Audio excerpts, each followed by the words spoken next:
Logan McCline spent 10 years training with the sword, but he still lost to his younger brother who had trained for only 3. After that humiliating defeat, everyone branded Logan a failure. His father kicked him out, his fiancée left him, and he ended up wandering as a mercenary with the heavy realization of just how useless he'd been. But fate had other plans. One day, he found out his younger brother was set to be executed by the Empire. By the time he rushed over, it was already too late, as his brother's head had fallen. Blinded by rage, Logan threw everything into one last desperate fight and died in a magic explosion. Yet even in death, his wish to make things right with his family and to avenge his brother never faded. Then came the impossible. Logan opened his eyes 30 years in the past with every memory of his future life still intact. This time, he knew what was coming as the Empire's schemes, the wars, and the disasters would wipe out his family and nation, and he wasn't about to sit back and let it happen again. With his second chance, he plans to raise an army, forge powerful weapons, and rewrite history itself. But the question remains, can a man who once failed at everything really take control of fate, or is he doomed to repeat the same mistakes all over again? Let's find out. He wakes in his bed with a sharp headache, confused because he was dead only moments ago. His thoughts break when his servant Rick asks if he is alright. Still unsure of his surroundings, he asks Rick how he could be alive when he clearly remembers dying 30 years ago.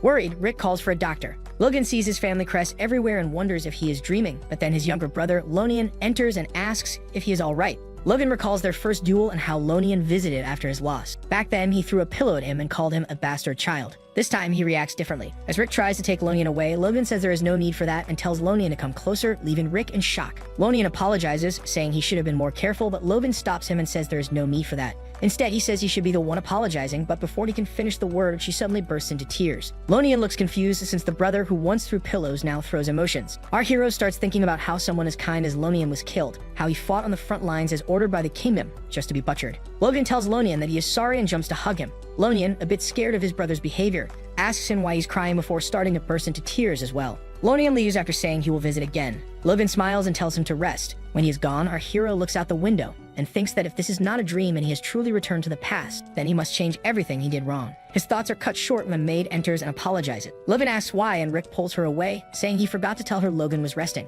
Rick also apologizes, and Logan realizes he used to be such trash that he even mistreated his servants. Logan tells them everything is alright since Mary did nothing wrong and asks Rick to bring him a pen and a piece of paper. The servants freeze as if he had just requested an execution order. Logan sighs annoyed and tells him to send Mary out and simply bring what he asked for. Rick brings the items and freezes when Logan thanks him. The master had never thanked anyone before, so Rick blurts out asking if Logan hit his head. Logan shouts that he is fine and orders him out. Rick leaves grinning and tells the other servants that their master is definitely healthy since only a healthy Logan can yell that loud. Although annoyed, Logan accepts the consequences of his actions and knows he must be patient. For now, his priority is to write down everything he remembers about the coming war with the Empire, a disaster that will erupt in 10 years and destroy his family and nation. Preventing it is his ultimate goal. But first, he must deal with the looming threat of territory war, which will break out in a year and drag his family into ruin. Determined to stop it, he sends a servant to tell his father he wants to meet. Logan walks through the castle halls on his way to see his father. Servants bow as he passes, but one drops the sheets she's carrying and falls in a panic, afraid of punishment. Instead of scolding her, Logan reaches out his hand and gently asks if she's alright. She thinks it's a miracle she didn't get her ass handed to her, so she calmly takes Logan's hand. Then she notices the grin on his face, and it isn't kind at all. It looks like he collects skulls for a hobby. Terrified, she drops back to her knees and begs for forgiveness. Logan is stunned and asks her what's wrong, then it hits him that acting all nice overnight is bound to freak people out. They'll need time to adjust, and he'll have to prove he's not the same lunatic they knew before. After all, it's not like he can blame everything on his serial killer smile. As he reaches his father's room, Rick announces him. Before entering, he recalls the day his father cast him out and how he once saw him as cruel for not visiting after his collapse in a duel. Back then, he thought his father was heartless. Now he realizes he was foolish. A parent must be truly broken inside to cast out their own child. He greets his father with respect and begins to tremble, wanting to apologize. But he quickly snaps out of it when he sees that Patrick McCline, head of House McCline, shows no reaction at all. For Logan, it's been 20 years, but for Patrick, this is the same face he sees every day. Logan asks his father for permission to train in isolation on the family grounds. His father is surprised, but this is part of Logan's plan to prepare for the regional war. He wants to strengthen the knights and soldiers and create new weapons and methods. For that, he needs money. The McCline clan is large but poor. Logan knows of an incident in 3 months that could bring in a year's budget at once. To make it work, he first needs strength and influence in the court. His father asks if he's planning to run away after losing to his brother. Logan says he isn't running away, just admitting he's been lacking and wants to change. His father points out that effort isn't the only issue and that Logan still hasn't learned. Logan agrees his behavior was also part of the problem, but his father, fed up with hearing the same thing, tells him to leave. Logan bursts into tears, admitting he's been busy blaming everyone else instead of owning up to his own flaws. He calls himself a fool who never grew up and says training might finally knock some sense into him. Once again, he begs his father to let him go. After Logan's speech, his father admits he actually sounds serious this time and not like he is making excuses. He asks how long Logan plans to train. Logan says 3 months. His father asks if that is enough to catch up to Lonian. Logan says it is not about beating his brother, and he just picked a short time to push himself, giving a small smile. His father notices the change in him and finally agrees to let him train. Logan thanks him and starts to leave, but his father reminds him that it is still spring and the burial grounds get cold at night. He tells him to stay warm. Logan thanks him again and heads off to train. A few days later, Logan goes to the McLean training grounds, a place only family members can enter, making it perfect for his secret training. He plans to practice the divine sword secrets. In his past life, he memorized the book and burned it so the Empire would never get it. The book with a golden hawk on the cover carried the sacred text of the hero who once killed the evil dragon that ruled the world.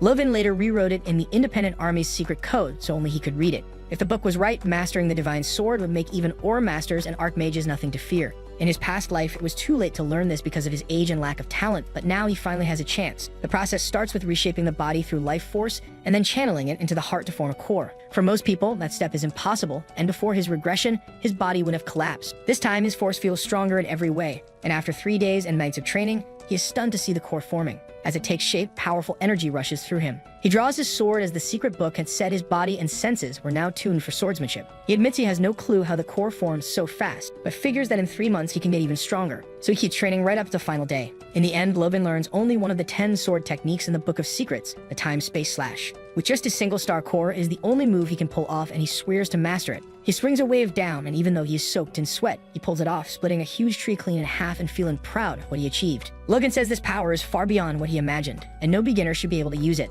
One strike leaves him exhausted, but it is a strong card to keep hidden. He feels proud of finishing his training goals and plans to report to his father. But first he needs a shower since he reeks like a pig that soiled itself twice. Back at the castle, Logan tries to enter his father's study, but a guard stops him and says Patrick cannot see him right now and asks him to leave. Worried, Logan asks if his father is fine, but the guard answers that family law does not allow even direct blood relatives to meet Patrick without notice, then mocks Logan for forgetting the rule. Rick, trembling like a rat, whispers that the rule is centuries old. Logan says he saw his father 3 months ago without trouble, but the guard claims the man on duty back then failed his job. Logan finds this strange since nothing like this happened in his past life. Through his training, Logan overhears 2 guards mocking him as a coward for losing to his younger brother. They say he would not dare speak up and that the guard could handle any trouble alone. Logan realizes his reputation has fallen so low that even the knights see him as a fool. The guard then tells him to give notice before visiting again. Feeling insulted, Logan thinks it is troublesome since he wants to prove he has changed little by little. He asks the guard for his name while taking something from his pocket. The guard replies that he is Dominan. Logan repeats what happened, pointing out how Dominan used a dead family rule to block him and acted with constant disrespect. The guard is shocked by Logan's sudden boldness. Logan throws a glove at Dominan to challenge him to a duel. The crowd watches in disbelief as Logan mocks him for fearing a supposed coward and calls him past his prime. Rick stands frozen with fear. Angry Dominan picks up the glove and accepts the challenge. Next, Dominan and Logan face each other in the knight's training pit, ready to fight. 2 guards talk about the duel, saying they cannot believe Logan is challenging a knight when only 3 months ago he lost to his younger brother. They say it will end badly for him. But with his new force powers, Logan hears the crowd betting on Dominan and saying he will not last 10 minutes. Logan accepts that no one expects him to win. Dominan tells Logan he looks calm for what's about to happen and warns him not to get hurt. Logan thinks that even though he dared to fight, he still lacks the guts to insult the family in front of the other knights since he is just a little shit. An image of Rick shitting his pants pops up as he thinks the young master has chosen to fight Sir Dominan, and this might be their last day on Earth. If Logan loses, Rick nearly stops breathing from fear. The referee announces the duel between Logan McLean and Sir Dominan and says they will fight with wooden weapons for safety. He feels uneasy, but Logan refuses to back down, so there's no stopping it. He knows a knight can still smash someone's head in with a stick, and just hopes Dominan takes it easy on the kid. As the duel begins, both fighters take their stance. To everyone's shock, Dominan charges his aura, and the knights are stunned that he would use force against a normal opponent. Rick thinks it is cheating and dreads what will happen if Logan gets hit. The referee asks Dominan to be gentle, but Logan is not intimidated. He says that while the display may scare untrained eyes, it only shows that Dominan cannot control his force. Logan then mocks him, asking if something is wrong or if he is upset. Dominan is angered by Logan's comment about him being past his prime. He was never a great knight and by 40 had retired to run errands while waiting for the day he could rest. Still full of pride, the insult cuts deep. Furious, he leaps forward with all his force while Rick begs the referee to stop him, but the referee says there's nothing he can do. Dominan tries to strike Logan with his secret move, Mighty Triple Kill, but Logan pins his sword to the ground and mocks him, saying a knight should do better. Everyone is stunned since it happened too fast to see, and no one knew Logan was a force user. Logan tells the referee he wants to give Dominan a second chance. The referee agrees and asks Dominan if he is alright, while Dominan wonders how he could be weaker than a kid. Dominant picks up his sword and tries again, but Logan smacks him in the face and drops him on his back. Logan says he already gave him another chance, and it is time to tuck his tail. As Dominant is about to admit defeat, Logan strikes again, saying he has shown enough mercy to a vassal who defied his superior, and that the rest is punishment. He keeps hitting Dominant while the others watch in shock at his cruelty. The knights are stunned, unable to grasp how he changed so fast. His awakened force and sword skills seem like those of a man who trained for decades. At last, the massacre ends and Logan is named the winner. Later in his father's study, Logan and Padrick talk. His father admits what he saw was impressive, noting his awakening, and asks what happened in training. Logan realizes his father had been watching, though he never expected it, and says he simply cast aside his greed and let everything go. As he trained with that mindset, he eventually felt the force rising within him. Logan reflects that it may sound like a lie, but it was a lesson from his past life that only when he let go of avenging his family could he awaken to the force, and back then, it did not happen until after he turned 40. His father is impressed that such a simple realization changes him and says he has truly grown, but he is angry that Logan's first act is to assault a knight. Logan argues the man deserves it and asks if he hears the full story from the soldiers. His father says he does, but still thinks it is unnecessary. Logan insists it is, leaving his father stunned, saying the man tries to mock his lord's blood and if ignored, will poison the family's discipline. He thinks about how hierarchy holds an organization together, and when it shakes, the whole structure falters. From 10 years as a mercenary, he knows that with armed men, the only way to control them is in a single strike. He is sure today's event will serve as a lesson to the knights. His father agrees Dominant is at fault for forgetting his duty and trying to fool Logan, but says Logan's response is too much of a gamble, and he should restrain himself for now. Logan is stunned to see his father forgive him so easily since that never happened in his past life. Seeing his surprise, his father jokes that he wants punishment, but Logan says he's fine. His father explains he is not saying Logan was right and warns him never to act like this again without permission, since he has not yet received his rank. Logan agrees with respect. His father then mentions that his fiancée Lena will be visiting soon. Logan acts surprised, but deep down he's excited because her arrival means his payday is near. Not long after, Princess Lena Wolves shows up. Lena walks in and all the maids are stunned by her beauty while the guards eye Logan with envy. She gracefully greets Padrick McCline. Padrick comments on how lovely she's become since he last saw her. Watching from a distance, one man is amazed to see her all grown up. But when he looks at Logan, he finds him completely unimpressed. Lena reveals she has a letter from her father, the Count, and begins reading it. Though addressed to Padrick, the letter is so long that even the guards nearly fall asleep during the 30 minutes it takes. But the atmosphere changes sharply at the end when it reveals a shocking truth. The arranged marriage between Lena and Logan has been canceled due to unavoidable circumstances. Logan thinks about it and realizes they've been avoiding the truth. The Wolves family was hoping Padrick would develop aura skills, but he's been stuck as a high-ranking knight for over 20 years, plus he is more than the worst at anything. So it's sensible for the Wolves clan to part ways with the McClines. Padrick erupts in anger, convinced the broken engagement insults the McCline name. Lena assures him that is not the case. She chose to deliver the letter herself, fearing the family might misunderstand. With teary eyes, she recalls her childhood at the McCline residence and the cherished moments she shared with Logan. She admits she is bound by her family's decisions and cannot oppose them. With genuine sincerity, she apologizes to both Logan and Padrick. Her words leave everyone stunned, except for Logan and his stepmother, Marianne Caros, who directly asks Lena for the reason behind the broken engagement. Logan reflects that Marianne has always treated him as a rival since she is Lonane's mother. He feels this matter has little to do with her, yet she involves herself for the sake of family honor. Lena dodges the question, explaining that family matters aren't shared with her, so she has no answer. Marianne is furious, concluding that Lena is breaking off the engagement for no reason. Lena starts sweating and offers 3 million gold as compensation for breaking off the engagement. The offer nearly gives Dwayne Pilsner a heart attack, the McCline family's financial man. Our hero loves to hear that, but Padrick nearly loses it, demanding to know how she even thought of proposing something like that. A knight from the House of Wolves steps in front of Lena to protect her, urging Padrick to keep his cool. Padrick acknowledges the knight as a high-ranking guy, showing some respect for his age.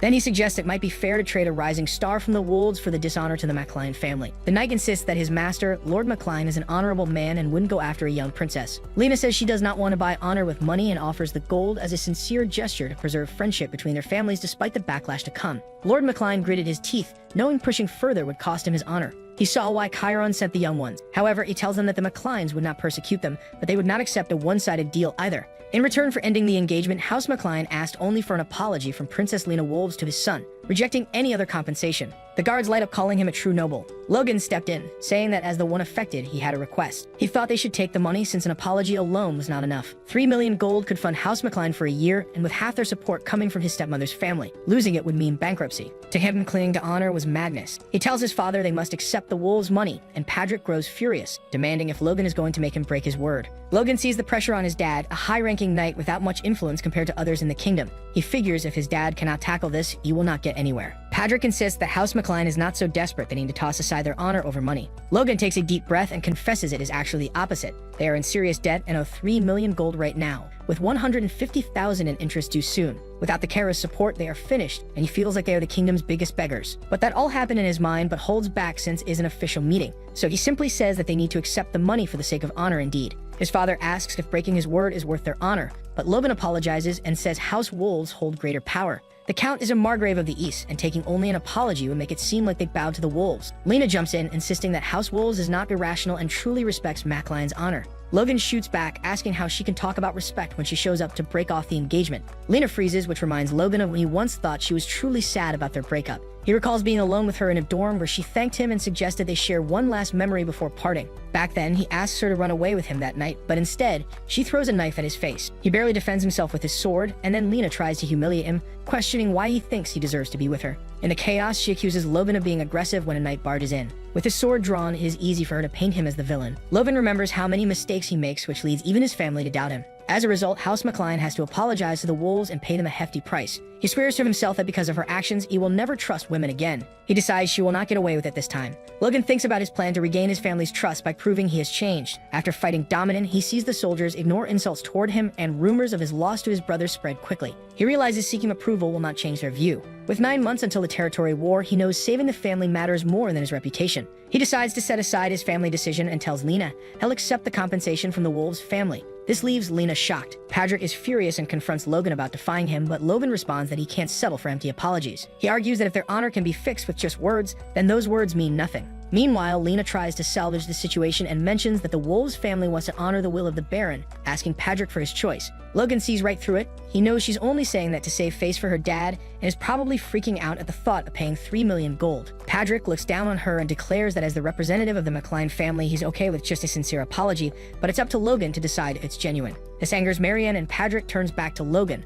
warning him to think carefully about accepting money for his dishonor, as it might lead to more issues with his honor in the future. Without hesitation, Logan stands firm, saying that since he was the one affected by the broken engagement, he accepts the compensation offered by the wolves' family. This surprises Marianne and visibly upsets Lena. After making his choice, Logan's dad, looking disappointed, remarks that he thought Logan had improved but actually seems to have gotten worse. He blames himself for not teaching Logan the real value of honor. Even though Logan doesn't tell his dad outright, he thinks everything he's doing is for the family. Later, after receiving the hefty compensation from Lena, Logan hears a knock on the door. Expecting it to be Rick, he invites the person in, only to find Dwayne, the family's financial advisor. As Dwayne enters, Logan suspects what's on his mind. We get a glimpse into Dwayne's thoughts as he remembers how he's had to manage the Macline estate with dwindling funds, dealing with soldiers demanding new weapons, and servants running low on supplies for winter. He's had to beg Patrick's in-laws for support, questioning whether he's a financial advisor or more of a beggar. Despite wanting to resign, he feels he can stick it out here for a bit longer, but thinks that the only thing standing in his way is this clueless kid, Logan, who he figures will have to share the 3 million with him. Dwayne tells Logan he just dropped by to say hi and mentions how impressed he was by Logan's confidence yesterday when he stood up for himself without backing down.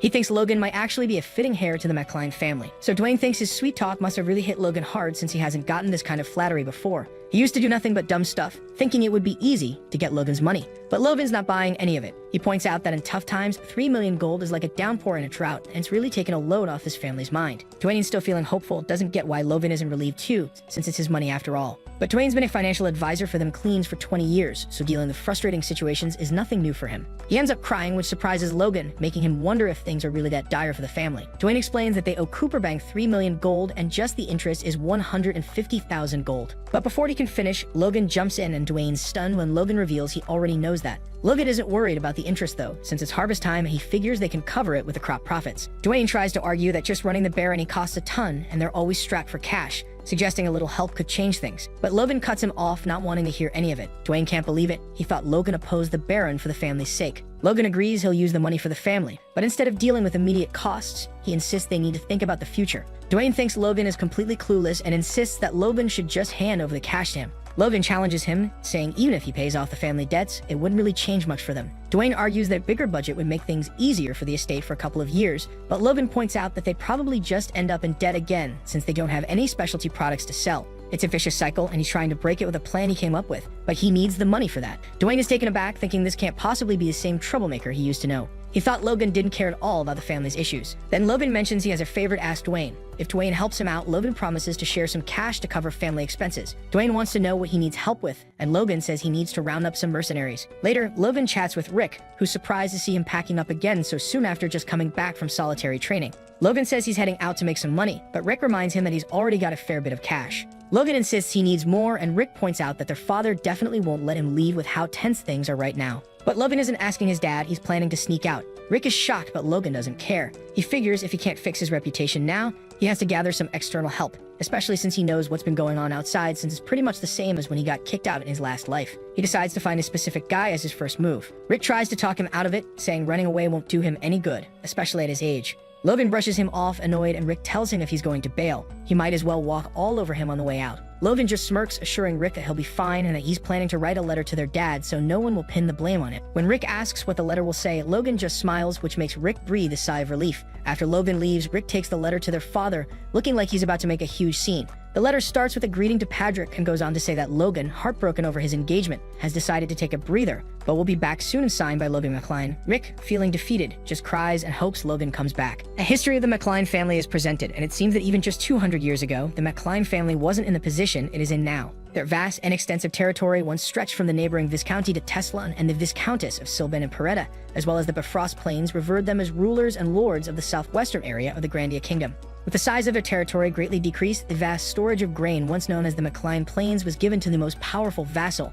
and the remaining fertile land was divided among different lords. There were no suitable regional products, and the copper mines that were common in mountain territories didn't exist there. Logan thinks that in this state, even if they were to win the regional war, they would still need to ask for help from House Across. To end this vicious cycle, they need a lot of money, much more than the 3 million he already has. He says there is someone here who can help him. As he enters the Grandia Kingdom's greatest trading city, Kike, a chorus of voices calls out to customers, selling everything from rings and shields to fresh vegetables and fruits. Logan reflects that coming here reminds him just how much of a backwater the McCline lands really are. Based on his memory, the person he is looking for spent his youth in Kike, and the resident said he still lives around this area. The man he is searching for is Goldbug Philip Claude. A description of the Empire is depicted. The strongest nation on the continent, the Heirs Empire is a powerful, centralized state built on a merit system. As long as you are talented, regardless of gender or age, you have the chance to succeed and enjoy power and wealth, even as a foreigner or non-citizen of the Empire. A perfect example of this is Grandia Kingdom's Philip Claude. He is one of the wealthiest merchants who moved to the Empire and is known as the continent's greatest war merchant, often called the Trader of the Grandia Kingdom.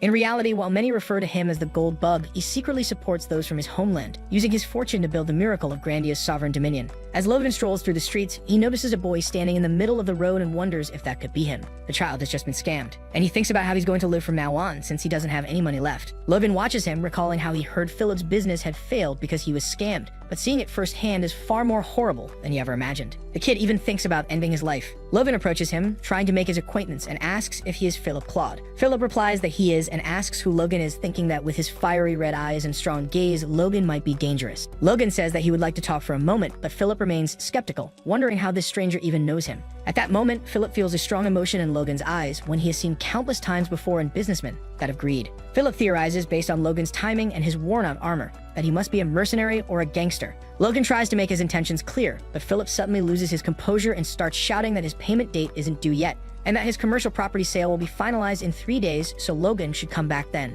Logan calmly assures him that he isn't there to collect debts, but Philip, barking like a mad dog, insists again that his sales haven't been processed yet and tells Logan to go away. Logan once again tries to calm him down, saying that he isn't there to collect money, but rather to invest money. This leaves Philip shocked, asking if Logan means to invest in him. Logan affirms this, and Philip thinks to himself that Logan must be insane. Who in their right mind would invest in someone like him, a complete failure? Yet he also wonders if maybe Logan is telling the truth, so he asks how much Logan intends to invest. Instead, Logan asks him how much he needs, saying that he'll support him enough to repay his debts and make a comeback. Still unconvinced, Philip studies the look on Logan's face and the dirt on his armor, realizing he must have come from far away. Logan once again presses him for the amount he needs, but Philip snaps back, calling him a nasty bastard, saying that if he wants to scam him, he should have prepared properly, just like the other swindlers who had scammed him. He goes on to say that Logan can't be an investor because the crest on his armor clearly marks him as a member of the Southwest McCline Barony, a beggar family that lives off the coattails of their in-laws. How could they possibly invest when they can't even repay their own debts? He also warns Logan that if he's impersonating a noble, he'll be executed. Either way, he claims Logan has chosen the wrong man because he is truly broke. Logan, meanwhile, considers things from another perspective. Even though Philip has hit rock bottom, he still makes sharp judgments just as one would expect from a future magnate. Logan wonders how he can appease him. Philip whines in the middle of the street that he doesn't even have enough money to live or die. At that moment, Logan gets an idea. He asks Philip to pay attention and shows him his aura, leaving Philip stunned. He thinks someone this talented, someone who awakened force at such an early age, couldn't possibly be throwing it all away for the sake of a scam. Philip apologizes, admitting that a lot has happened to him and he's a little sensitive. He asks what Logan really wants with him. Logan replies that he wants to hire him permanently, paying off his debt as a bonus. Philip is skeptical once again, questioning whether the McCline family even has the money for something like that. Logan asks how much his debt is, guessing it must be around $250,000, and then promises not only to pay that off, but also to give him an additional $300,000. He then reveals the money he has been carrying with him all along. Philip stares at Logan and thinks he must be an angel. He agrees to sign the contract. The terms state that if the subordinate Philip ever intentionally harms his master, he will suffer excruciating pain as if his soul were being torn apart. The wish who seals the contract explains that if he doesn't like it, he should awaken his force and become at least a high-ranked knight, or pay a four-circle mage, or even hire hundreds of people at tremendous cost to have the curse lifted. This leaves Philip completely astounded. She sends them away on a positive note, telling them to come back anytime. But Philip wonders if he has just been tricked, realizing that he must have been out of his mind to think of Logan as an angel. After all, Logan just paid for an expensive magic contract solely to make him his servant, when a single page of such a contract is worth 30 slaves. Logan explains that since they have only just met, they can't really trust each other yet. So if he invested fortune, he needs a reasonable guarantee. He assures Philip that once they build some trust, he will remove the contract. Then he extends his hand in friendship. Philip thinks the contract is a mess with no clear duration or conditions, but with no other choice. He decides to trust Logan for now and shakes his hand. Philip asks what Logan needs him to do, and Logan replies that the first thing they need to buy is monster meat. Philip calls him a lunatic. Logan thinks Philip's reaction is natural, since monster blood and meat contain poison, so burning them is common sense. However, Logan knows that in just a few years, everything will change once it becomes known that a monster blood neutralizer can be made with common ingredients. In famine-stricken regions, people will even begin eating monsters. That winter, cases of disability were treated through monster consumption, and even people with infertility issues saw improvement. Just a year later, the Royal Mage Tower will validate these effects, and monster carcasses will become impossible to find across the continent, especially after they are discovered to enhance virility. Knowing this, Logan is confident he can make 3 million or even more. Philip, however, looks at him disappointed, thinking he must have gotten himself tangled up with a madman, and wonders if he would be better off just running away. Logan tells Philip that he wants to buy 1 million gold worth of monster meat, and Philip immediately thinks he's crazy. Logan tells him to calm down, assuring him that he would make money even if he spent more than that. Philip, still doubtful, says he's against the idea and asks Logan if he's truly sure about what he's doing. Logan replies affirmatively. Philip then asks what the price range per unit is to buy clock meat. Logan explains that clock meat isn't worth anything right now. People are mostly burning it due to the lack of storage. So if he orders someone to bring him the corpses, it would cost around 200 gold, which is simply the kingdom's transportation fee. He adds that the transportation fee is charged per unit, so if they transport a large amount of it at once, it will be far cheaper. Philip is impressed by Logan's thinking, realizing that he even considered transportation charges. He agrees that Logan is right about the costs, then asks if, with that unit price and a budget of 1 million, Logan plans to hire a mercenary guild for a kingdom-wide hunt, and then buy everything from them. Logan confirms this and asks if Philip finds anything wrong with the plan. Philip explains that the plan is entirely wrong. Since monster meat is currently being thrown away, he should just hire a merchant guild and buy it at the price of the beef. Problem solved. Philip adds that there are merchants who will sell anything for a profit, and even if the goods are trash, they will compete to acquire them. Confidently, he even says that they'll probably bring Logan all the clock meat in the kingdom, already cut and prepared, once he asks. Logan is amazed by Philip's idea, thinking that his investment is already paying off. Feeling a little playful, he calls Philip an adorable punk for some reason. Philip tells him not to overthink money matters from now on and to leave all financial dealings to him. After all, his own fate now depends on Logan's future. Logan then gives Philip a list of items, cartridges, ironwood springs, and glue, and tells him to stay in Kike and purchase them in bulk. Philip grows skeptical again and asks if Logan is trying to open a toy factory. Logan replies that he has something much better in mind. In truth, Logan is making Philip buy the raw materials for weapons of war. He remembers how such weapons were used in the Grandia Kingdom's invasion during his past life. Depending on the battle conditions, even a mere soldier could keep a knight at bay with those weapons. He also recalls that he entrusted Dwayne with hiring mercenaries before coming here, so just equipping them with these weapons could be enough to gain the upper hand in the regional war. But first, he needs to find a skilled craftsman capable of forging the weapons and an instructor to train the mercenaries. 2 days later in Haron, the city of mercenaries, Logan speaks with Kai Salon, an A-rank mercenary, attempting to hire him as an instructor. Kais responds that he has never trained anyone productively before. Logan reassures him that the job won't be too hard, as he will only be training C-rank mercenaries that Logan intends to hire. Still hesitant, Case insists that Logan must have heard wrong about him at most. He has only guided a few youngsters, and professional educators would be more suitable for the task. But Logan knows Case can't fool him. In his past life, he worked with him and knows that Case can wield nearly every weapon and has excellent horse riding skills. More importantly, Case's true value appeared when he became an instructor. After being gravely wounded and forced to retire, the mercenary squad he trained boasted greater skill than any of their peers. But right now, Case doesn't seem interested, so Logan offers him 4,000 gold. Case refuses. Logan raises the pay to 6,000, but Case still refuses. Logan raises it again to 7,000, still no. Finally, Logan offers 8,000 gold, and that is when Case caves in, accepting the deal and even thanking Logan in advance. As they talk, Logan introduces himself as the first son of the McCline Baron family. Logan asks if he isn't curious why he's hiring mercenaries from the countryside, but Case replies that he isn't, so long as he's getting paid. While walking the streets, they witness a man whipping a group of others, shouting that if they're late,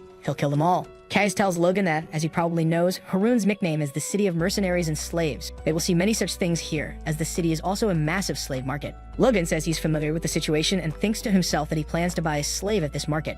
A merchant notices Logan and assumes he must be a clueless country bumpkin. He calls out, offering to sell slaves at the cheapest price. But once he spots Kais, the merchant goes pale with fear. Seeing this, Logan relaxes, realizing it was definitely worth hiring him. Eventually, Logan reaches a shop with more guards than the others and concludes this must be the right place. The old shopkeeper greets him and says he assumes Logan knows what he's getting himself into. Logan replies that he's here to buy a dwarf. The merchant's expression brightens, and he says Logan has come to the right place. He explains that otherworld races are rare, so they take special care of them, and then invites him inside. Logan steps forward, and the merchant shows him a pair of elves, proudly saying they were very hard to acquire. He asks Logan if he has ever seen elves before. The old merchant tries to continue telling him about the two elves, but Logan doesn't care. He simply tells the merchant to give him the dwarf chained in the back of the room. The merchant explains that it's obvious from his appearance that he's a dwarf and assures Logan he will find plenty of use for him. Even among dwarves who are well known as great craftsmen, this one is considered an expert rank craftsman. Logan is a little amazed to hear that and thinks to himself that dwarves are innately skilled with their hands, a race that creates and fixes objects and finds meaning in them from youth until old age.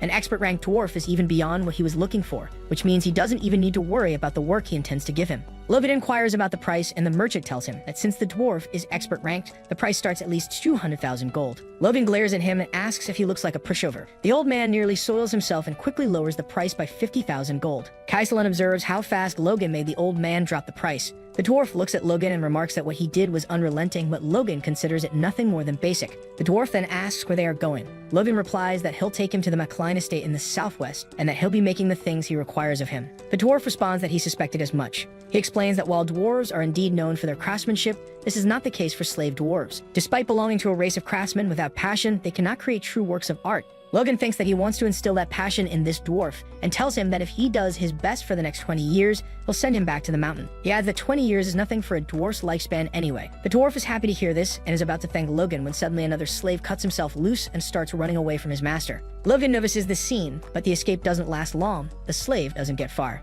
As a soldier manages to catch the runaway slave, Logan realizes the boy looks familiar, a blue-haired, blue-eyed slave. Suddenly, he remembers and accidentally speaks his thoughts aloud, making Castellan wonder what he's saying. Logan is stunned, wondering how this could be possible, meeting the noble slayer here of all places. He recalls that in his past life there had been an immensely famous aura user in the kingdom. Once a slave, this man ran away after killing his masters, then went on a murder spree, slaughtering nobles and knights alike, before disappearing into hiding for the next 10 years. When he finally reappeared, he had mastered aura, proof that he had transcended his humanity. From then on, he made it his life's mission to kill every noble in his path, earning the fearsome title Noble Slayer. Logan thinks to himself that the slave escape incident happened about a year after he became a mercenary, so according to the timeline, this boy should indeed still be a slave right now. If I rescue him now, I'll have a future aura user on my side. But there's a problem. The boy is an unstoppable homicidal maniac. Logan reasons that if he ever becomes a lethal weapon that might even turn against his allies, he could simply lock him up. As the slave master raises his leg to strike the boy again, Logan draws his sword and stops him, catching the master by surprise. Noticing Logan's family crest, the man hesitates, realizing he must be a customer, and instantly grows submissive. Embarrassed, the slave master tries to excuse himself, saying that goods weren't listening, so he had to discipline them, then asks how he can be of service. Logan says that he wants to buy some slaves, specifically the two children. The master warns him that because they are rare red and blue-eyed children, the price will be hefty, and asks if he's sure about it. Logan asks the price. The master replies that it's at least 10,000 gold each. Logan frowns. A sturdy young slave usually costs around 300 gold, yet this man dares to set the price 100 times higher for two emaciated children, one of whom looks on the verge of death. Considering the worth of the future noble slayer, 10,000 gold would actually be cheap, Logan thinks. But there's no way this man knows that. Logan offers 500 gold for each, already higher than the market price for a healthy slave, and says that should be more than enough. The master tries to haggle, complaining that at that price he won't even recover the money he invested. Logan grows annoyed and asks the master if he thinks him so stupid as not to know what a slave costs. The master nearly soils himself in fear. Internally, he curses Victor, thinking that the boy is always causing him trouble and will surely continue to do so in the future. Reluctantly, he accepts Logan's offer. Castellan carries the injured boy on his back, remarking that it's impressive how quickly he managed to get up, since his wounds shouldn't allow such a fast recovery. Logan agrees, saying that the boy truly got back on his feet in no time. In reality, Logan has been quietly releasing force along the way to heal him, a technique even more effective than the magic of most low-level priests. Still, Logan is stunned when he realizes the other child might have sensed his aura, something even Castellan failed to detect. He dismisses it as a coincidence. Suddenly, Victor jumps from Castellan's back and tries to attack Logan. But before he can even land a punch, Logan catches him by the neck and coldly tells him that he doesn't know if he is full of spirit or just playing stupid. He asks Victor if he truly understands the situation he's in, and whether he really thinks Logan is as weak as that petty slave merchant. He admits that it's great the boy has fighting spirit, but warns him to choose his opponents more wisely. Logan tells him this will be his last warning. Logan tells Victor that if he obeys, both he and his little sister will be safe. But if something like this happens again, he will get rid of them both. He drops Victor, thinking that is enough, and then adds that he intends to foster him as a knight. Startled, Victor asks if Logan really means him. Logan confirms it, explaining that knights are honorary nobles, which means Victor will be able to shed his slave status, and not just him, but his sister as well. Hearing this, Victor looks at his sister and vows that he'll do whatever it takes. Logan studies them both and confirms his suspicion.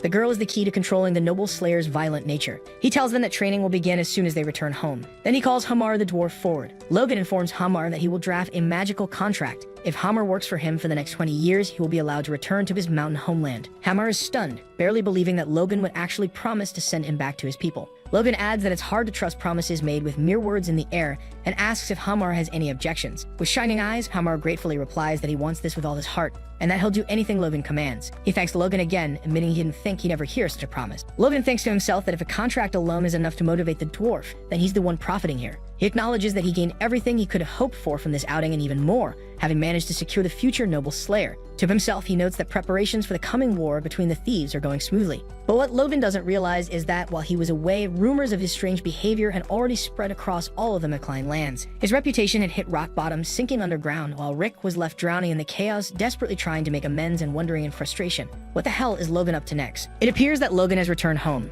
Logan looks at Rick and asks him how he has been. Rick nearly has a stroke at the question and replies by asking if Logan is being serious. He continues, demanding to know what Logan has been up to while he was gone, and whether he has heard the rumors circulating about him, that he is a perverted monster who spends 150,000 gold on monster meat. As it turns out, just a few days earlier, Philip had gathered all the merchants he could find and told them he wanted to buy monster meat in the name of the young master, Logan McCline. By that time, people had already heard about Logan, how his engagement was broken, and how he humiliated his fiancée. Philip himself spread strange rumors about monster meat in order to increase the number of sellers, not realizing that his master, Logan, already carried such a bad reputation. He thought Logan was simply a crazy scumbag. Philip, however, saw an opportunity in those rumors. He set the price of monster meat as low as he could while still drawing merchants in 1 gold per kilo, and told them no merchant would refuse to sell trash to a scumbag willing to pay for it. He added if they wanted money, they should bring him all the monster meat they could find. Philip's aggressive tactics caused merchants to flood in with monster meat, and rumors about Logan spread rapidly throughout the thieves near Kyle as well. Hearing all this, Logan comments that Philip has done his job perfectly. Rick is stunned and cannot understand how Logan can laugh in such a moment.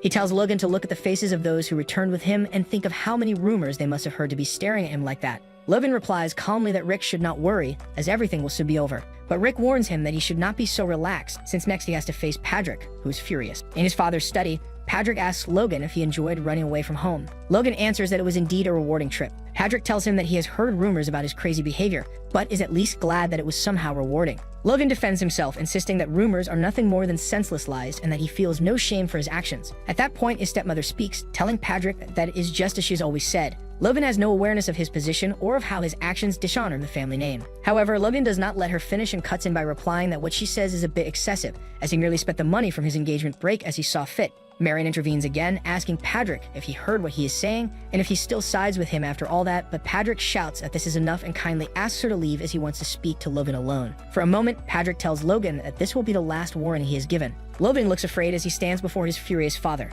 Patrick asks Logan what he is thinking and tells him that they need to have a frank chat about what is going on with him. Logan introspects and says that his father will not let his actions slide this time, and goes on to tell Patrick that he would not understand even if he told him. Patrick replies by asking Logan if, by any chance, it is not him who does not want to be understood, and if Logan realizes what people around him are saying, that he is violent, cruel, money-obsessed, and even insane. He goes on to ask Logan how much longer he has to cover for him, and if there is a time in the future that he begs him to give Patrick a notice. That way he can at least make the excuse that he tried his best for the sake of Logan's dead mother. Logan thinks that he cannot believe Patrick brought up his mother in the conversation, since he never mentioned her in his previous life, not even when he was kicked out. and how maybe Patrick has not fully let go of his hopes for him yet. Logan asks his father to give him 1 year and tells him that in a year he will prove to Patrick the reasons for his actions, and once again asks him to grant him this last favor. Next, we see Patrick alone in his chamber, thinking about what just happened, acknowledging how strange the word favor sounds between a parent and child, and thinking that if Logan has not proven his words after a year, that he will have to make a decision, as he is Patrick of McCline before he is a father.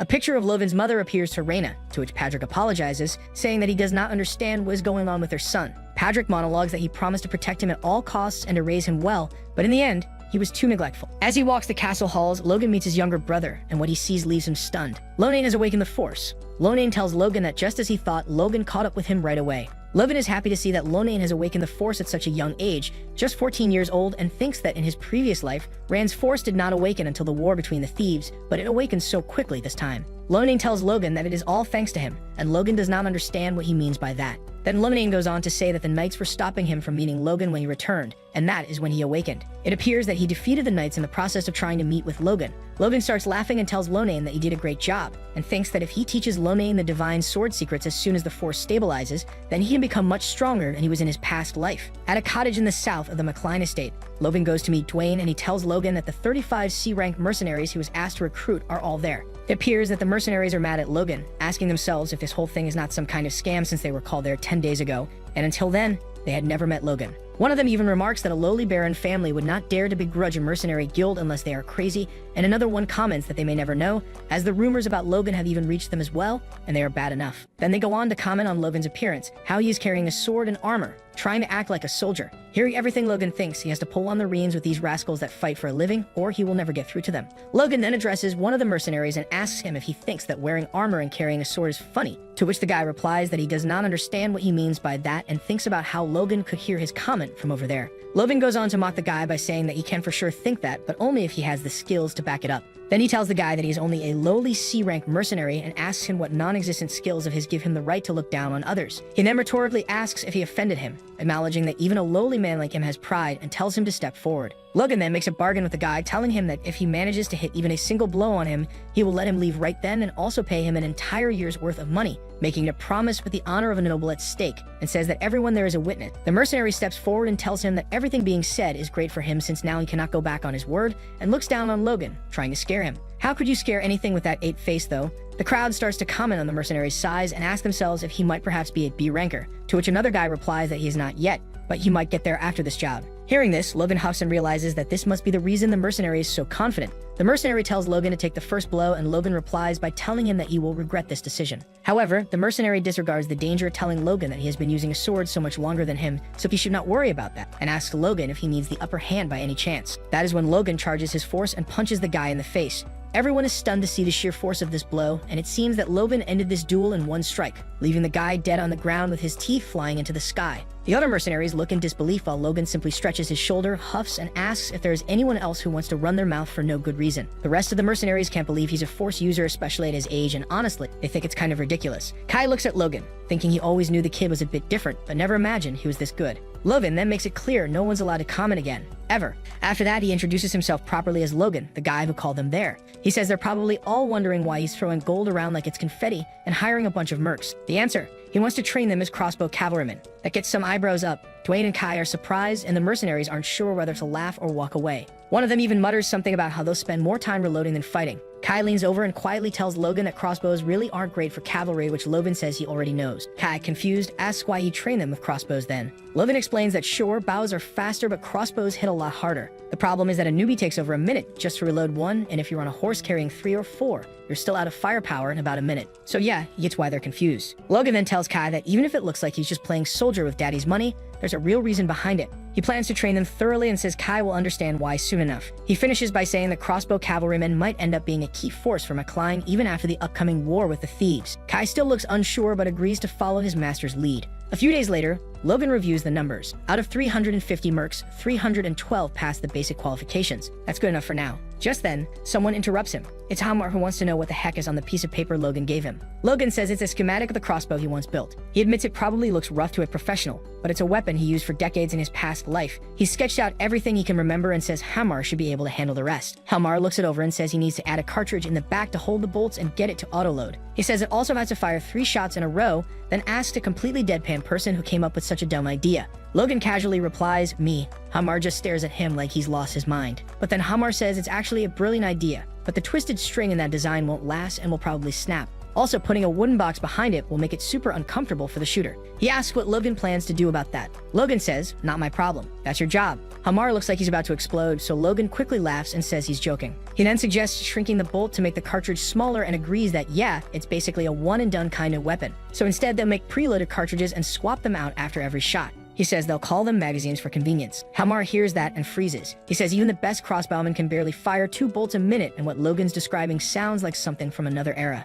Logan thinks to himself, that's because it is. Hamar starts pacing, muttering that all it takes is a spring, some glue, and bowstring, and suddenly he's fired up. Says it's a crazy challenge, but he's in. Logan asks when it'll be done. Hamar blinks and says he wants a deadline. For something he has never seen before? Logan shrugs and says it's still a weapon made by people. Hamar, now suspicious, asks where and who made it. Logan just waves him off and says he doesn't need to know, then teases him by saying if he thinks it's too hard, he should just give up. Hamar's pride flares and he snaps back that he'll make something even better in 1 month. Logan grins, nothing like poking the dwarf's ego to get results. Later, out in the castle training grounds, Victor is running laps and Logan tells him he's slowing down again. Victor pushes himself to run faster. Logan watches and reflects on how he's just been feeding the kid and letting him rest since he arrived, but the difference already is insane. Then he tells Victor to stop and rest. His little sister runs over to him and Logan can't help but think he really made a smart investment. A 14-year-old, way smaller than the other boys, just ran 20 kilometers without stopping. The kid is gifted, but what Logan admires most is his grit. That sheer perseverance. He figures Victor probably didn't become a slayer by nature.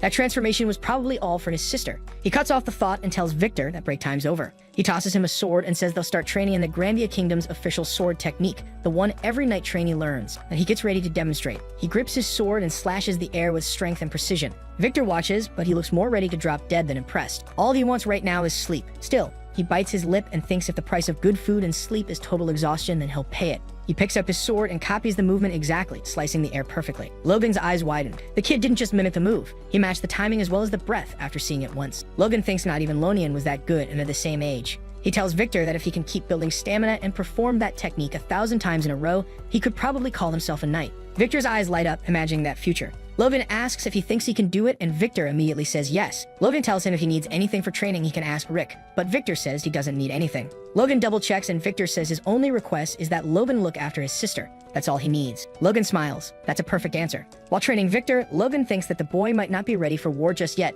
but he'll definitely be a powerful asset to McLean someday. He also believes the mercenary course and the crossbow Hamar's making could become a massive force, but he knows he can't rely on hope. Hamar might not succeed, and the mercs might not be able to handle the weapon even if he does. He's put too much into others' hands and needs a backup plan, so he heads into his father's study and tells him he wants to join the Knights' training. His father seems to accept the request. On the Knights' training grounds, Captain Heinkel makes Logan's presence known to the other Knights, telling them that he will be joining the training from now on. It appears that the Knights don't take this news lightly, chattering to each other thinking that Logan might take the Knights' order as a joke since he won against Dominion. A memory of the captain appears where they talk about Logan joining the order, and the captain doesn't seem to be happy about it. He indeed tells Padrick that if Logan joins the order, the Knights won't be happy. However, Padrick tells Heinkel that he's not asking for preferential treatment and actually tells him to grill Logan through and through as he would do to any rookie knight. In the present, Heinkel thinks that even though Padrick asked him that he is still the Lord's son, and that it would have been easier if Padrick had asked him to treat Logan nicely. Logan tells him not to worry, as if he falls behind on any single training drill the Knight order during the next week, then he'll just pretend this never happened and get out of his way. Heinkel is shocked by this and agrees with Logan. Upon hearing this, he decides that for the next week, the Knight's order training will be at triple the difficulty level. Next, a Knight is seen carrying one of his peers on his back while running and wondering what the hell kind of training is this. Heinkel shouts at his pupils not to die on him and tells them that they are cavalry knights and they cannot be oblivious to what it feels like to be a horse. He tells them to feel what it feels like to be the horse that carries them through the battlefield while he's fully armored. The Knights realize that this is the reason for which they have been training in full armor, and also say that all this is happening because of that damn troublemaker. They speculate for how long Logan might last with this training, a day, 2 or maybe 3. However, they all might be wrong, as Bro is running at full speed, storming through the crowd, leaving everyone astounded, even the captain. And to top it all off, he's also smiling while doing that. Heinkel is furious, thinking that at this rate it will be the Knights that fall behind instead of Logan. That being said, he tells everyone to stop and take a 10-minute break. He then goes on to ask Logan how he's doing and asks if he is tired after that run. However, what he's actually thinking is that all Logan's got to do is give him an honest answer, and he can ditch this crazy-ass training. But he doesn't get to finish his thought as Logan cuts in and tells him that it's doable, leaving Heinkel stunned. He asks Logan what he means, and Logan replies that it's great training, and if knights go through this every day, there's no way they're not strong. He then tells Heinkel that he looks forward to the next training. Heinkel thinks that this isn't what he was going for, and Logan once again looks unbothered.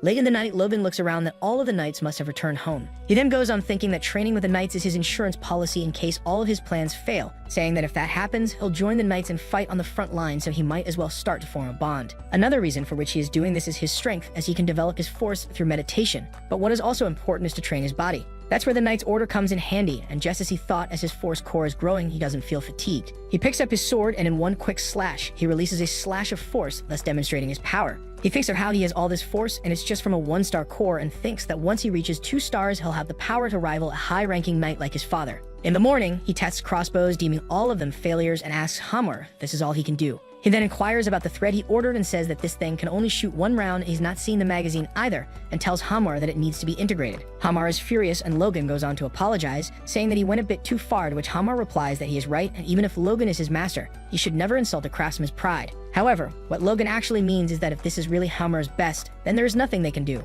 Logan goes on to say that maybe he expected too much of him since it's been weeks of work and there's nothing he managed to do right. Thus, Logan is at fault here. He taunts Hamar even more by telling him that he judged him incorrectly, saying that he spent all that money on him for nothing. This motivates Hamar and tells Logan that he needs 1 more month and that he will come back in 1 month with something worth Logan's while, and furiously crushes the crossbow in his hand. Logan looks at Hamar as he leaves and thinks of how angry he got and about how that made him start all over again from scratch, and then puts on a gruesome smile, wondering if Hamar will come up with something amazing if he grills him more. 1 month later, on one of the training grounds, Hamar demonstrates the power of his new and improved crossbow, which shoots 2 arrows at once. Hamar's invention leaves Logan stunned, and Hamar goes on to say that this one is easier to hold in 1 hand, and you can change magazines. Logan is amazed at how it only took him 2 seconds to load and fire, thinks that it has less effective range than the weapon in his previous life, and it's smaller. But for a mounted soldier, this one's much better, or actually it's outperforming, and he can't believe that they've already got so far. And they are still months away from the war between the thieves. Hamar asks Logan if he is listening to him, and Logan picks him up and tells him what a wonderful job he has done,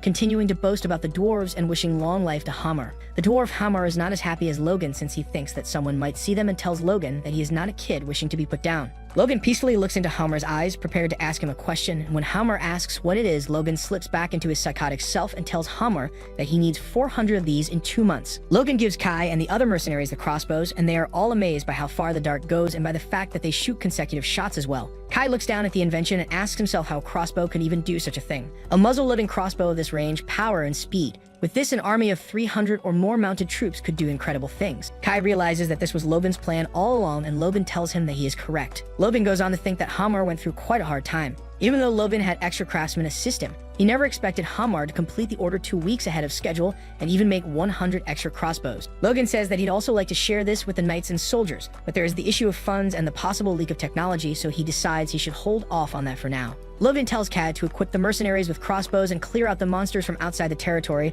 but Kai thinks that is impossible. However, Logan is sure they can do it. Kai tells Logan that it might be possible, but Logan isn't satisfied with this and tells Kai to make it possible, because if he can't do that, everything else is meaningless. Kai thinks that Logan wouldn't have made a weapon like this just to subjugate monsters, and realizes that Logan is preparing for war. At the knight's training session, one knight comments on what tremendous stamina Logan has, and someone else asks if that ridiculous physical ability is genetic. Another knight says that if Logan is anything like Padrick, he must be good with a sword. Then they comment about Logan's fight with Dominion, and one of the knights tells the others they shouldn't even dare to compare this kid to the old man, as Logan even lost his little brother before awakening. However, despite that, it's kind of amazing how he has been consistently enduring the training for over a month. The training that was initially designed to drive Logan away has now solidified as the new symbol of the Knight's Order. It is tiring, but it's way more rewarding than just running, and this feels like the right level of training fitting for a Knight's Order. It becomes an unexpected stimulus for the low-ranked knights who had been taking it easy in training, and also the knights begin to truly understand and empathize with their horses. The bonds among the knights are strengthened as well. Heikel thinks that he merely persisted with the training since the first young master wouldn't quit, but he still can't believe all these results. His lucky charm had walked in on its own 2 feet. At night in his room, Logan thinks that after pushing his body hard with training, he will stimulate his internal consciousness with meditation. Therefore, the iterations are synergizing with each other, and he's making solid progress. Lately, he's been seeing signs of a shift in the force. If he can improve his martial powers, then, as per his expectations, he can surpass all the monsters he saw in his previous life. That's when something unexpected happens. Logan's core grows and he starts saying some gibberish. As the core completes its circle, Logan's core becomes a 2-star core. Logan now has the basics to learn the next secret technique of the Sword Secret's Iron/Killer. Just considering the power that the first technique gave him, he is sure the second technique will be far more powerful than expected, and if he can just master that technique before the war, then even a high-ranking knight wouldn't scare him. Next, Kai and the other mercenaries are hunting a pack of goblins. His troops shoot the goblins, killing them instantaneously and remarking upon how there's hardly any recoil on those crossbows. One guy says that his dart went through one goblin's head and plunged into the head of another goblin behind him. Logan thinks that the swarm of over 100 monsters was wiped out in under 10 seconds. He thinks that the mercenaries' old habits of using basic crossbows have been broken quite a bit, and that they're much faster at changing magazines. He tells himself that it was worth the effort to come for the hunt so far into the territory. Kai asks Logan if he is satisfied, and Logan tells him that he is somewhat satisfied and remarks how they were a complete mess during the first monster hunt, but they've gotten so much better. After that, Kai asks Logan why he is doing all of these preparations, saying that he's never heard of a mercenary army with this much firepower. He asks Logan if he is planning on slaying monsters all over the continent. However, Logan does not get to answer Kai as a mounted rider rushes to get a message from Rick through to Logan. It appears that yesterday the Viscounty of Teslan declared war against the House of McLean. Inside the McLean war room, Patrick and the other higher-ups of the family are watching a crystal ball as Viscount Teslan talks about the grudge of his ancestor and how he blames the House of McLean for his wrongful death, which leaves Patrick stunned. Some nobles start whispering to each other, wondering if what Teslan is saying actually counts as a reason for war. Heinkel and Marion ask Patrick what he plans to do, and Heinkel points out that even just the Knight's Order from the Viscount of Teslan already has way more soldiers than they do, and even with Patrick on the battlefield, their chances of winning are low. Then one of the nobles throws out the idea that maybe they should focus on guarding the city and calling for reinforcements. But that option sounds bad, because if they do that, the knights who can use force will be pushed back and the inside of the city will fall into chaos. Another guy says they could try sending an envoy to propose peace, but Patrick suddenly snaps and yells at everyone to shut up. He explains that even if the royal family's authority isn't what it used to be, Teslan didn't even bother to ask for permission before declaring war, which makes it obvious that this was all planned ahead, so peace is definitely off the table. He tells everyone to get ready for war and orders his generals to come up with a winning strategy because he won't allow any talk of surrender. After the room goes quiet, one of the nobles nervously asks if the young masters are going to war too, and Patrick says yes. Marion adds that Lonian's force has awakened and Logan is old enough to fight now, so he should do his part. She also reminds them that both of them were part of training and are force users. Rick suddenly realizes Logan isn't even at the castle and quickly rushes to send an envoy to inform him. After being brought up to speed, Logan starts thinking that in his past life, the war wasn't supposed to begin for another 2 months and wonders what could have sped things up. The envoy keeps urging him to hurry since the Viscounty broke every custom and moved their troops right after declaring war, so Logan needs to move fast if he wants to make it in time for the middle of the battle. Kai and the others shout that the Logan mercenary troops are ready whenever, and when he hears that, Logan looks at Kai and says he doesn't seem all that shocked by what's going on. Kai just replies that for a mercenary, if there's no war, they'll start one. He says they've got their hands on a great weapon now, so of course they want to use it.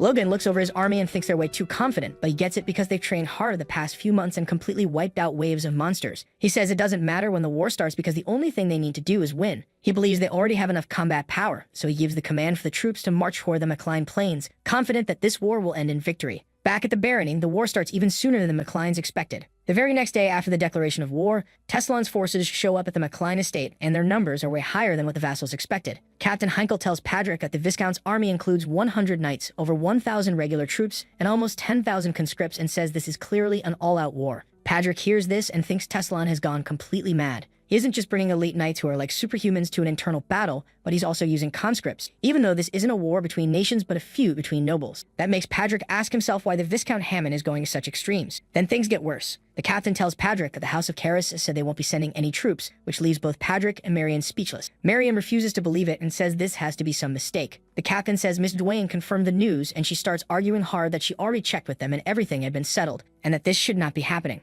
With no better option, Patrick tells Heinkel to gather anyone who can carry a weapon, because they're going to respond to this attack with full force. Patrick can't believe that Karis turned their backs on them, and with no other choice, the McLeans gather every man they can find. They manage to bring together 53 knights, 552 regular soldiers, and 4418 conscripts for a total of 5023 troops, but that number is still less than half of what the Teslan army has. On the battlefield, one soldier asks where the first young master Logan is, and another says he left a while ago and hasn't come back. A few of them start saying maybe he's not coming back and maybe he ran away. Lonian hears that and turns around to tell them they don't know what they're talking about and that Logan would never run. He remembers that Logan saw this war coming and taught him a secret move because of it, and there's just no way he'd flee. Some of the other soldiers hear what Lonian says and start to think that maybe the rumors are true that the Lord's son actually ran away. After that, Patrick tells his younger son that he has to take on the role of his brother now and says he can't waver, no matter what. Patrick thinks he doesn't want to believe the rumors either, but that doesn't matter anymore because the only thing that matters is winning. So he commands all of his troops to charge forward and crush the enemies attacking their home. Then Tessalon sees Patrick draw his sword and shouts that the time has come and that Patrick's knights are his sword and tells him to face them.